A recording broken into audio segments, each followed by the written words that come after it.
फिर जी IITS जी advance IIT advance इस series में अगला प्रॉब्लम, ये भी मल्टीपल चॉइस यानी मोर देन वन का क्वेश्चन है। देखते हैं जो ओरिजिनल क्वेश्चन है वो। उसके पहले ABCD एक रेक्टेंगल है जिसके ए और बी का वर्टिसेस का कोऑर्डिनेट दिया हुआ है और साथ ही पता है AB is to BC जो है हमारा 4:3। D is the distance of the origin from the center of rectangle, यानी सेंटर ऑफ रेक्टेंगल से ओरिजिन के बीच के डिस्टेंस को D का दिया गया। यानी सेंटर ऑफ रेक्टेंगल का मतलब हो गया दोनों डायगोनल जिस पॉइंट पे कट, और then greatest integer of D का वैल्यू चाहिए। तो ये प्रॉब्लम को हम लोग देखते हैं। प्रॉब्लम ये रहा आपका, ABCD एक रेक्टेंगल है हमारा, ठीक है। यानी सिचुएशन कुछ ऐसा है, ए है -1 और 2, कहीं पॉइंट ऐसा रहा होगा -1, एंड बी इज योर 3, 7, कुछ ऐसा सिचुएशन।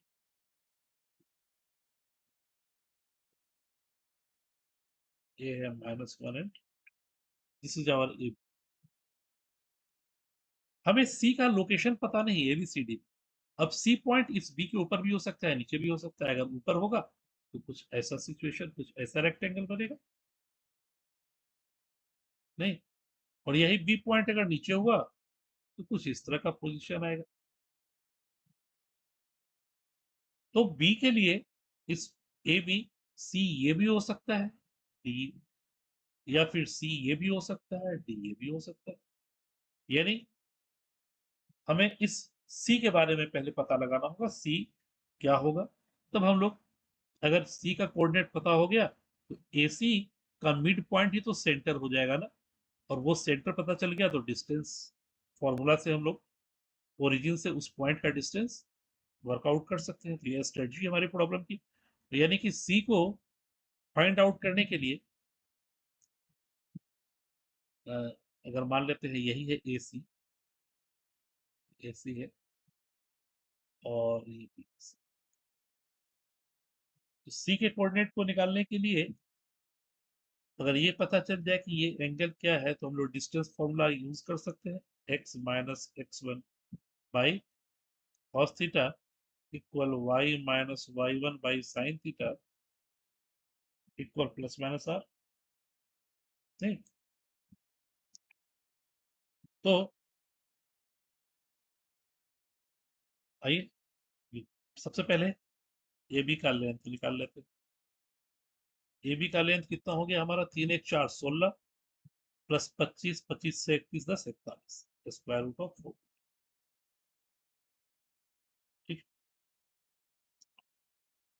साथ ही BC और AB दिया हुआ है, AB is to BC, AB is to BC हमें पता है 4:3। ठीक।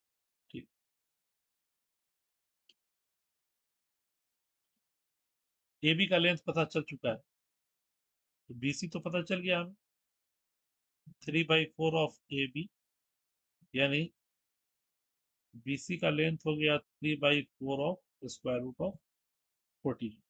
ये B से C का लेंथ हमें पता चल गया, ये ऊपर हो या फिर नीचे, ऊपर नहीं पड़ता, प्लस माइनस आर कर देंगे।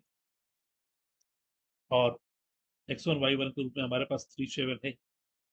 अब सबसे पहले तो हमें ये देखना होगा कि इसका स्लोप क्या है, एक्स एक्सिस के साथ क्या एंगल बना रहा है। ये हमारे पास 90 डिग्री है, यानी स्लोप ऑफ ए बी, और इसको कह देते हैं लाइन, ये भी लाइन है एल एल डैश। इन दोनों के स्लोप का प्रोडक्ट -1, तो स्लोप ऑफ ए बी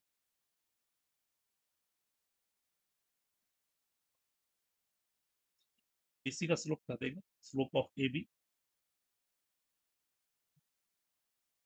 ये हमारा क्या हो गया, साथ में 2 गया 5/4 पाई/4। तो स्लोप ऑफ बी सी -4/5, और अगर ये हमारा एंगल थीटा है, that is this is our tan theta, sine theta positive ही होगा क्योंकि थीटा हम लोग ले रहे हैं तो ये जीरो माइनस पाई, जीरो से पाई के लिए है, तो साइन थीटा का वैल्यू हो गया टेन पी बी एच 25 और 16 41 4 upon square root of 41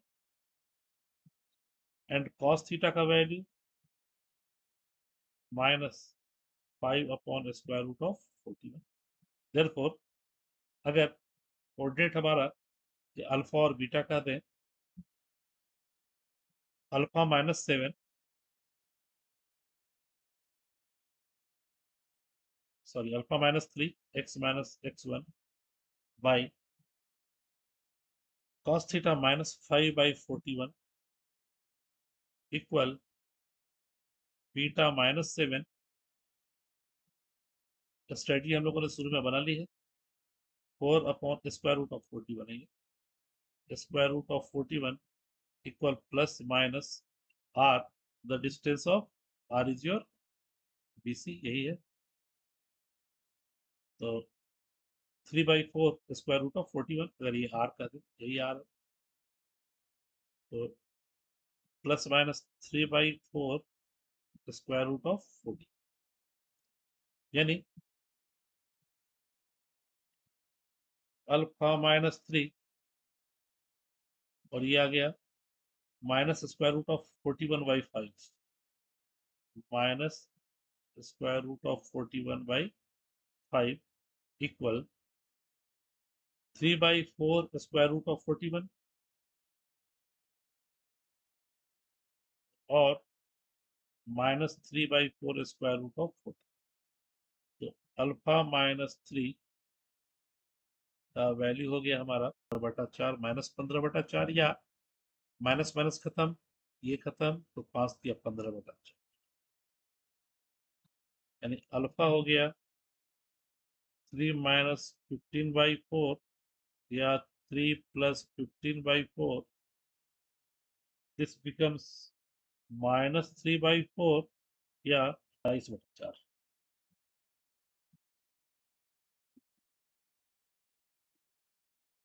similarly beta -3 और ये है 41/5 था, स्क्वायर रूट ऑफ 41/4 बीटा -7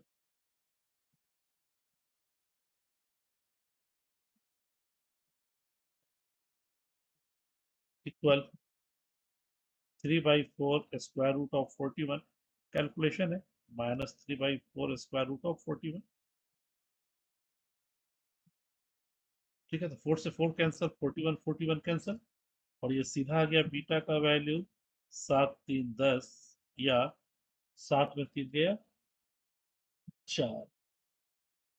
ठीक है, यानी पॉइंट निकल गया अल्फा और बीटा का, यानी अल्फा है अगर -3/4 तो ये 10, या 27/4 ये आ गया 4। ये हमारा अल्फा और beta, this becomes our alpha beta. और ए का पॉइंट -1 2 पता है, तो बीच का अगर सेंटर हमारा कुछ मान लेते हैं, सेंटर ऑफ रेक्टेंगल को हम लोग पी बोल देते हैं, पी पॉइंट, तो पी हमें निकल गया अल्फा -1/2, यानी पी पॉइंट हमें पता चल गया।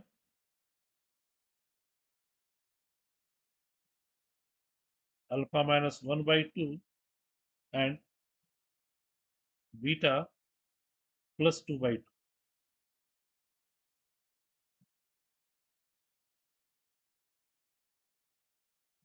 that is -3/4 -1/2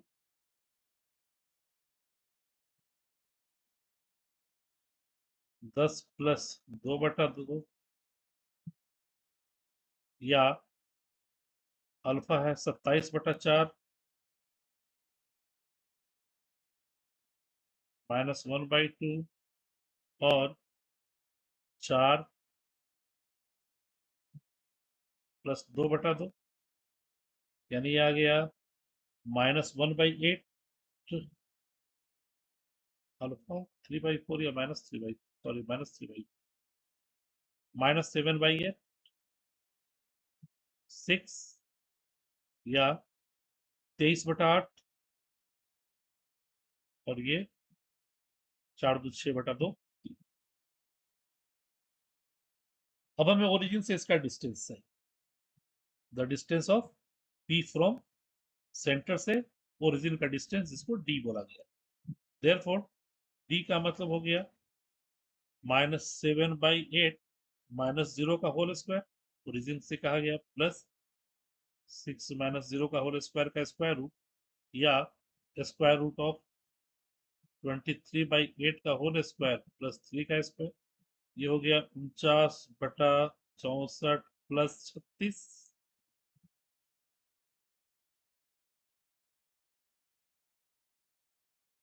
ठीक है,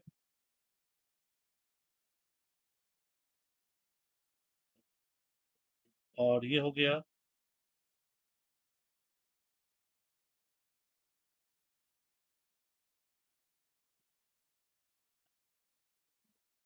23 का स्क्वायर बाई 8 का स्क्वायर। ये कैलकुलेटिव पार्ट है। ऐसे भी ये देखिए 7/8 ये 0 से छोटा है, नहीं, ये 0 से छोटा है, यानी आई स्क्वायर है तो पॉजिटिव ही आएगा, यानी कि 0 से 1 के बीच में है, और ये 6 है, तो 6 से बड़ा कुछ होगा, स्क्वायर है इसका 36 पॉइंट समथिंग आएगा। और इस डी का अगर ग्रेटेस्ट इंटीजर हम लोग निकालेंगे तो ये 6 ही देगा। इसके लिए आए तो ये है 8 या 24, लगभग लगभग 2 पॉइंट समथिंग 2 ही देगा। यानी इसके लिए आ जाए तो 4 के करीब में, 3 या 9, 9 4 23, 8 या 24। ठीक है, 3 या 9 और 3 पॉइंट समथिंग, ये 4 से थोड़ा सा पॉइंट में आएगा, कुछ ना कुछ स्क्वायर रूट। क्योंकि आप देखिए यहाँ 9 और ये आ रहा है लगभग लगभग, आप अगर 3 के करीब में आते हैं तो 8 या 24, 9 9 18, और 18 दैट इज 3 या 9 दूना 18, लगभग लगभग 4 के करीब में ही आएगा ये स्क्वायर रूट। तो 6 आएगा या फिर 4 आएगा, यानी डी का ग्रेटेस्ट इंटीजर 6 और 4। दैट इज ऑप्शन पे आए हम, ऑप्शन ए एंड सी। ये था हमारा problem. Hope you will understood it well. Thank you for watching. If you enjoyed this video, don't forget to share, like, and subscribe the channel. Thank you.